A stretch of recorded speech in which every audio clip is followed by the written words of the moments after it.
tenemos a Leandro Graglia, politólogo, para que pueda explicarnos, ayudarnos a entender y meternos todavía más en este DNU que seguramente va a quedar marcado en la historia. Este super DNU, como escuché que le dijeron. ¿Cómo estás, Leandro?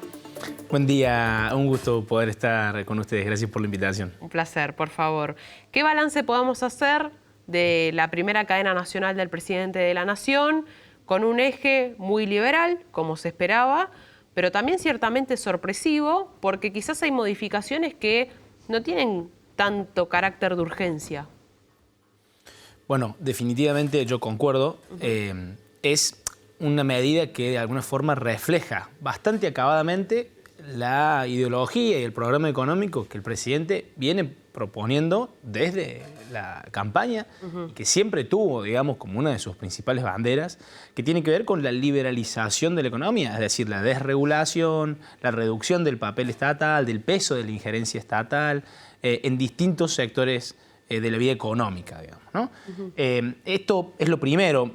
Pocos podrían, digamos, decir que no deberíamos decir que estamos sorprendidos. Este es el programa liberal, siempre fue el programa liberal para la Argentina, desde Alzogaray hacia adelante, siempre fue lo que propuso el liberalismo argentino, digamos, de una forma u otra, con algunos matices. Por ejemplo, la cuestión impositiva, que es diferente lo que se está haciendo al paradigma liberal. De hecho, hemos asistido a aumento de los impuestos lejos de la disminución, que sería, digamos, una cuestión. Pero bueno, eso no está en el DNU.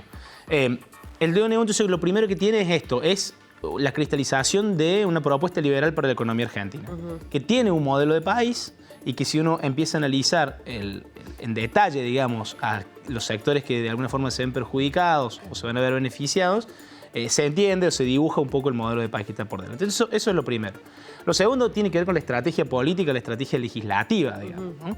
El presidente ha puesto en un único decreto de necesidad y urgencia muchas medidas de muy distinto alcance. De hecho, en los 30 puntos tenemos modificaciones de procedimiento al régimen de los registros automotores, es decir, digitalicemos estos trámites, y la derogación de la ley de alquileres o la derogación de la ley de tierras, que son, o la ley de promoción industrial y todas sus complementarias, que tienen un peso mucho más, digamos, por ahí importante, ¿no?, en la cuestión. O, por ejemplo, la posibilidad de que los clubes de fútbol se transformen en sociedades anónimas deportivas. Eso está a la misma altura que la privatización de todas las empresas, o la transformación de sociedades anónimas en realidad, en vistas a la privatización, de todas las empresas públicas. Entonces, la estrategia política legislativa es arriesgada, digamos, porque el procedimiento de los DNU no da lugar a la modificación ni a la aprobación parcial. O sea que esto es... Tiene que tener el rechazo de las dos cámaras. Para el trámite sigue así. Ahora hay 10 días para llevarlo a la Cámara, a la Comisión Bicameral. Por la forma en la que está la regulación, con la aprobación de solo una de las cámaras, el decreto va a quedar vigente. Siempre se aprueba además solo por uno. Sí, o no se tratan y quedan, o no se tratan, no se rechazan, se tratan pero no se dictamina y por lo tanto quedan vigentes. Ahora, esto es arriesgado, porque hay que construir una mayoría, que yo entiendo la estrategia política legislativa debe haber contado los votos antes de emitir este decreto, debe estar considerando el gobierno que tiene los votos para aprobarlo, y entonces eso nos da como resultado una estrategia un poco jugada. De hecho, hubo cierta advertencia de parte del presidente Javier Milei al finalizar la cadena nacional. Bueno, quedará en manos de los representantes del pueblo si eligen ser parte del cambio o rechazarlo, ¿no? Palabras más, palabras menos. Ese fue el concepto que dio sensación de advertencia. Es una estrategia muy jugada porque al cristalizar tan poderosamente la ideología y el paradigma, el programa económico del gobierno, es un all-in en términos de póker. Entonces, fuerza a los demás jugadores del sistema a elevar las apuestas, a correrse o a terminar de definirse, ¿no? Entonces, vos decías recién va a ser histórico, y yo creo que sí, va a quedar marcado porque de alguna forma patea el tablero en muchas cuestiones que hacen a la economía y a la política argentina. Sí, y además, Leandro, que ahora me gustaría, si lo podemos volver a compartir, la postal de esta cadena nacional, que como contábamos antes con Belú, atípica, porque una cadena nacional se entiende que siempre es de manera individual con el presidente o la presidenta de la nación de turno. Acá vemos a Javier Milei acompañado por parte de su gabinete, figuras que hasta el momento se nota que han sido clave en estos primeros días de gobierno, pero también un outsider, ¿no? Como Federico Sturzenegger, que digamos, ¿hasta qué punto le puede llegar a sumar a la imagen de Javier Milei, si es que realmente eso puede llegar a ser de interés a día de hoy para el nuevo presidente de la Nación, teniendo en cuenta el recorrido, ¿no?, de Sturzenegger? Bueno, el fenómeno político al que asistimos ayer y el que todavía estamos de alguna forma viviendo, tiene mucha densidad, tiene tantos elementos que uno lo podría descomponer en muchas variables y dimensiones para analizar. Una de ellas es la puesta, de alguna forma, en escena, la presentación del paquete de la estrategia de comunicación asociada a la cadena nacional y a la ubicación de los ministros. A mí me parece que técnicamente la apuesta no es buena. No termina de transmitir una imagen de autoridad. Es rara, hay gente que está parada a los costados. Yo entiendo que lo que se buscó dar fue una sensación como de marcialidad. Como de unidad también, ¿no? Sí, de fuerza, digamos. Claro. ¿No? De fuerza, con 4 hombres que rodean al presidente. Esta es una actitud de protección, digamos, me parecen casi guardaespaldas. Y con el gabinete detrás. Lo compararon, perdón, con la imagen de una cadena nacional de la administración menemista. Bueno, hay un video que está circulando mucho en redes de anuncios de la desregulación de la economía del expresidente Menem, en donde se establecen muchos paralelismos por la puesta en escena y por el contenido de muchas de las medidas. Incluso si ustedes ven la imagen, hasta da la sensación como de una imagen vieja, televisivamente hablando, digamos, ¿no? Bueno, el edificio es antiguo, hay una gran mayoría de hombres, los trajes son oscuros, casi todos tienen corbata, da una sensación, digamos, más noventosa. Si así. Y fíjate que el único que no está oscuro es el único que no tiene un cargo actual a día de hoy, que igual ya se empezó a hablar, ¿no?, de asesor presidencial también. Perdón, vos preguntabas eso recién y yo no te terminé de responder. La única persona sin cargo, digamos, que tenemos el gabinete de ministros de la Nación y la figura de Sturzenegger, que es de alguna manera el padre de esta idea. El comentario más difundido, la idea es que este es el trabajo que Sturzenegger viene haciendo desde el gobierno de Mauricio Macri. Y estas son las ideas y las medidas que proponía desde aquel momento, digamos, sí, ¿no? Entonces, transformadas, a diferencia de lo que fue el gobierno de Mauricio Macri, en política de shock. Es un único decreto en el cual derogó muchas leyes, derogó artículos de los códigos, que si bien son leyes, digamos, desde el punto de vista sustantivo, tienen una relevancia mayor en la vida, en la sociedad, digamos, ¿no? Regulan cuestiones importantes. Entonces, este papel de Sturzenegger como técnico, como ideólogo de las reformas, una especie de nuevo Dromi alrededor de las reformas económicas de desregulación, va a tener un peso importante hacia adelante. Sin duda, de hecho, fue el que comunicó en sus propias redes sociales la terminación técnica del documento que iba a ser el decreto. Y ahora, Leandro, también se habla de la reducción, ¿no?, o cómo se va acotando cada vez más este periodo de luna de miel que tienen los presidentes cuando asumen, sobre todo en la región se está notando cada vez con mayor intensidad.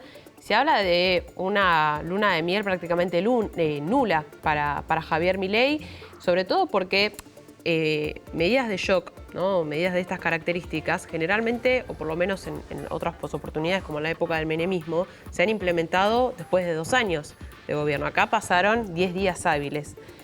¿Qué respuesta puede haber de parte de la sociedad ante un paquete de estas características? Bueno, creo que las primeras reacciones ya las hemos visto anoche. Sí. El presidente Milei, en su carácter de outsider y en su firme convencimiento, porque toda la información que tenemos nos lleva a entender de que es una persona que verdaderamente está convencida de este programa económico, es decir, no una persona que postula una idea, pero en realidad busca una estrategia diferente. Todo nos lleva a creer que él verdaderamente cree en que estas ideas son un camino de progreso, estas medidas van a llevar un camino de progreso para el país. Eso hace que su propuesta sea muy tensionadora del status quo social, político, económico. Entonces, un programa tan disruptivo en tantos elementos de un presidente que viene de una campaña muy intensa y con mucha agresividad por momentos, que buscó tensionar permanentemente, va a tener oposición. Yo creo que vamos a asistir estamos asistiendo al inicio de un periodo de alta conflictividad en el país. La conflictividad social está estudiado, depende de una serie de variables y dimensiones. Muchas tienen que ver con la estructura de oportunidades políticas, es decir, si conviene o no conviene, si hay incentivos o no incentivos. Y está probado que hay un equilibrio entre la necesidad de las personas de manifestarse y la necesidad de las personas de no perder los beneficios que trae no manifestarse, digamos. Entonces, la vieja historia de hay que lograr que las personas no lleguen a no tener nada que perder. Porque cuando una proporción importante de la población entiende que no tiene nada que perder, se vuelve ingobernable. Este es el verdadero poder de la clase media, el poder cohesionador de la clase media. Somos personas que tenemos mucho que perder, entonces tenemos invertido en el sistema. Claro. Y eso es lo que yo creo que en un programa de estas características, que el propio presidente ha dicho que alumbra 24 a 48 meses de mucha complicación económica, va a tender naturalmente al aumento de la conflictividad social. Yo creo que vamos a ver mucha gente en la calle, quizás baje un momento cuando la presión sea grande, pero eventualmente la conflictividad va a crecer. Se vienen momentos difíciles, meses difíciles. ¿Cómo tiene que encarar la gente lo que se viene? ¿La gente tiene que tener miedo por esto? Hay algo muy interesante en eso, que es la discusión que se está produciendo en todos los ámbitos, o la conversación que se está produciendo en todos los ámbitos, sobre todo los menos politizados, entre quienes han vivido crisis anteriores. La de la hiper de Alfonsín y la del 2001, que la han vivido en carácter de padres o de empresarios o de trabajadores, y no, digamos, de niños, quienes tienen memoria consciente del tema, y quienes afrontan esto como su primera crisis. Todo el sector, más bien filoperonista o progresista, está enfrentando una situación emocional, y esto está estudiado en los focus a los que tenemos acceso, a los que realizamos, muy angustiante, porque no solo su sistema de creencias e ideología, digamos, se ve de alguna forma tensionado, sino que además la realidad económica concreta es compleja. Luego hay un grupo que verdaderamente entiende que este es el camino, y que al menos por ahora expresa en redes sociales, en focus group, en investigaciones, que están dispuestos a tolerar y a soportar y aguantar y acompañar la situación hasta que ésta mejore en 1 o en 2 años. Yo creo que el sentimiento que hay que tener hacia adelante, no sé si es de miedo, pero es de prudencia. La situación económica va a desmejorar, el poder adquisitivo va a decrecer, inflación como la que se está previendo de arriba del 15, 20, 30%, no hay manera que el sistema financiero económico acompañe esa inflación. Bueno, el plan de enfriar la economía siempre es el mismo y en todos lados. Es sacar dinero del mercado. Si vos antes te podías ir de vacaciones afuera, ahora no. Si vos antes cambias el auto cada 5 años, ahora lo vas a tener que cambiar a los 15 o a los 10. Ese es parte del plan, es ese. Y ahora, esto de sacar la deuda del Banco Central, las deudas que tiene el Banco Central, pasarlas al Tesoro también, ¿no? que tienen que ver con estas medidas que hemos escuchado, y también de parte del Ministro de Economía de la Nación, Luis Toto Caputo. ¿Pensás que eso a largo plazo puede traer consecuencias? Porque ya si repasamos la historia de nuestro país, ya hemos visto, ¿no?, cuando se pasan las deudas de un sector a otro, que eso termina siendo después una soga al cuello. Sí, financieramente lo que sucede es que nosotros tenemos el Banco Central y el Tesoro Nacional. Las relaciones que establecen entre ellos son desde hace mucho tiempo de alguna manera simbióticas. No da lo mismo, pero en el fondo termina dando un poco lo mismo, que la deuda la sostenga uno o el otro, mientras la financia el otro. Si el Tesoro tiene deuda, pero el sistema bancario la sostiene, en definitiva una deuda compartida, y viceversa. Lo que más por ahí complejo en esto es la transferencia de deudas entre los sectores privados, sobre todo cuando son intraempresa, y los sectores públicos. Eso es quizá un poquito más complejo. Lo que sí, a ver, nosotros no nos tenemos que olvidar que el presidente ha dicho 2 o 3 cosas que repite, con lo cual hay que entender que son parte concreta del programa de gobierno. La primera es que los próximos 2 años son muy complicados. Con esta inflación, con aumento de los precios, con una estrategia destinada a disminuir el poder adquisitivo, a disminuir el circulante, a disminuir la cantidad de dinero en la calle. Esa es parte del programa. Y el otro es el horizonte de los 35 años. Lo que nosotros tenemos que ser conscientes es de que son 35 años en este camino los que propone el presidente. Con lo cual, conversando con varios colegas, lo dividimos en periodos de 4, digamos, ¿no? Por no decir de 2, que son la cantidad de elecciones que tenemos hasta ese momento. 35 años significa que necesitamos, supongámoslo en 8, porque supongamos que los presidentes reeligen, ¿sí? Nosotros necesitamos 4 presidentes diferentes sosteniendo el mismo esquema económico y el mismo programa. Lo cual no es tan sencillo, digamos. Sí. De hecho, no se dio nunca hasta ahora. Lo primero que se me viene a la mente es Nicaragua, que digamos, durante muchos años los mismos en el poder, el mismo sistema, y si vemos cómo está Nicaragua a día de hoy, la verdad que no dan ganas de seguir esos pasos, y ya que nos metemos también un poquito en el ámbito internacional, te llevo un poquito en el tiempo a la asunción de Javier Milei, porque me parece interesante charlar con vos, Leandro. ¿Qué opinás de los representantes internacionales que vinieron, ¿no? Porque se ha comparado mucho con la falta, con la asunción de Mauricio Macri y de Cristina Fernández de Kirchner, la falta quizás de representantes de la región que ha habido en la asunción. Está buena la observación, yo la comparto, fue algo que llamó la atención. Sí. Yo creo que acá es buen momento para recordar que nuestro presidente hasta hace unos pocos años era columnista. Sí. De televisión. Listo, sí. Entonces los archivos que tenemos, eso da pie a todos los archivos que tenemos, de él en la marcha de Moyano, hablando de que esto era un estado fascista, de él participando en programas de televisión, digamos, del magazine, etc. Esos archivos vienen de ahí. Pero, y esto quiero decir, nos refleja una construcción política que estaba lejos del poder, lejos del cargo. Y al estar lejos del cargo se permitía, digamos, algunas cosas.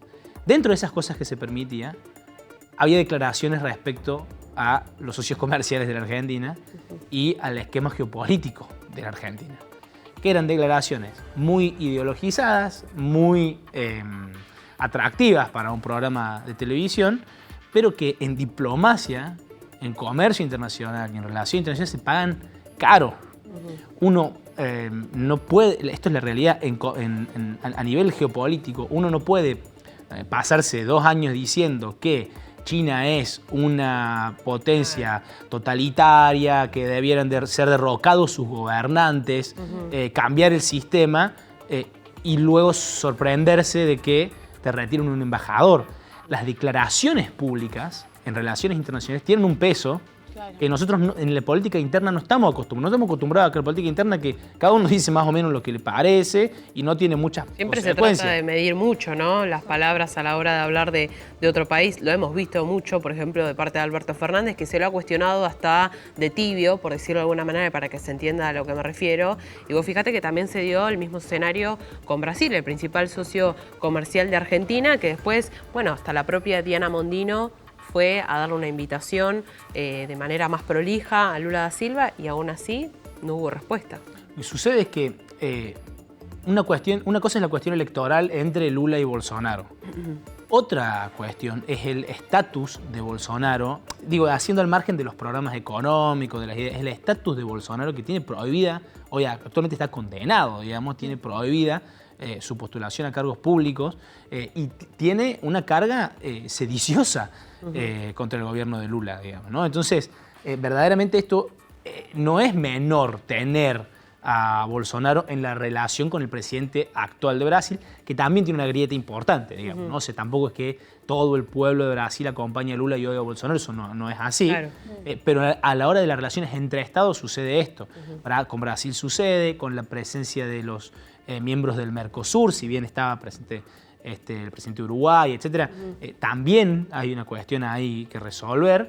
Y con China también, no solo por las relaciones comerciales, que son ineludibles, sino aparte por el peso que tiene China en la deuda argentina a través del swap.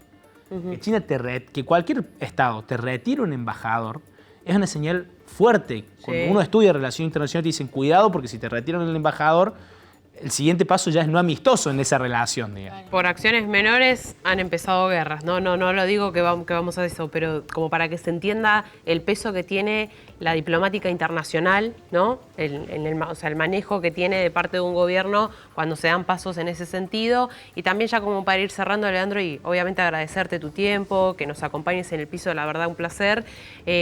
Ahora Diana Mondino está en Francia, encontrándose con diferentes representantes del gobierno francés, muy cercanos también a Emmanuel Macron. Bueno, ¿cuál pensás, en base a lo que veníamos charlando, cuál sería la lectura de los pasos que puedes seguir dando, ¿no? Desde la Cancillería, el gobierno, en el ámbito internacional, porque realmente es fundamental. O sea, lo que pasa a nivel internacional tiene una repercusión, lo hemos visto hasta con la guerra entre Rusia y Ucrania, con cómo se dispararon los commodities, digo, hasta lo más mínimo repercute en economías más tan inestables como está la Argentina a día de hoy. Mira, te voy a hacer una sola observación a eso. Hace poquito fue la elección para presidente de Boca. Sí. Una de las propuestas de la lista de Ibarra, en la cual estaba Macri, era la construcción de la nueva cancha, la nueva Bombonera. Eso tenía un financiamiento internacional previsto. Sí. Ese financiamiento internacional provenía de los estados árabes productores de petróleo. Sí. Parte de la reticencia que empezaron a mostrar tenía que ver con las declaraciones de Milei de mover la embajada argentina a Jerusalén, que para el mundo árabe es una verdadera afrenta en un lugar donde hay literalmente guerras a tiros, en serio, de verdad, por estos temas. Entonces, ese es el nivel de injerencia que tiene una declaración hecha en un programa de decir, yo creo que vamos a mover la embajada a Jerusalén. Eso tiene un peso absolutamente importante. Entonces, yo creo que lo que está sucediendo ahora es que, de una forma u otra, la Argentina, a través de las declaraciones de su presidente, de nuestro presidente, se ha alineado en un bloque. Y en ese bloque tampoco estamos tan cómodos, porque Argentina tampoco tiene un peso internacional relativamente importante, pero tampoco es que ha movido, digamos, la aguja de este alineamiento. Entonces somos unos socios medio nuevos en el bloque y no tenemos tantas ventajas por estar alineados ahí, por lo tanto es lo que se entiende de Milei, de la carta de Milei al presidente chino, de una posible visita que hará, tratando de recalentar un poco esas relaciones enfriadas. Lo de Francia, lo de la Unión Europea, creo que tiene que leerse en ese sentido. Es la búsqueda del alineamiento internacional con los que están de este lado en el cual hemos quedado nosotros, digamos, ¿no? Eso hay que ver qué resultados tiene. El mundo también enfrenta una crisis importante y Europa también, que tiene que ver con la energía y con los alimentos. Sí, entonces, son cuestiones en las que Argentina puede terminar desempeñando un rol importante y yo creo que por ahí están yendo un poco las negociaciones, ¿no? Leandro, impecable, como siempre te agradecemos por acompañarnos en el piso, la verdad que muy claro toda la información que nos aportás y es interesante siempre sumar tu punto de vista porque bueno, me parece que traes una mirada diferente, ¿no? De lo básico que uno puede llegar a suponer o a interpretar de una cadena nacional como la de ayer. Gracias, Leandro, un placer. Un gusto, gracias por la invitación. Si te gustó nuestro contenido, suscríbete al canal y activa la campanita. Y si querés ver toda nuestra programación en vivo, entra a www.unifetv.com. Sumate Unife. Sumate un buen día.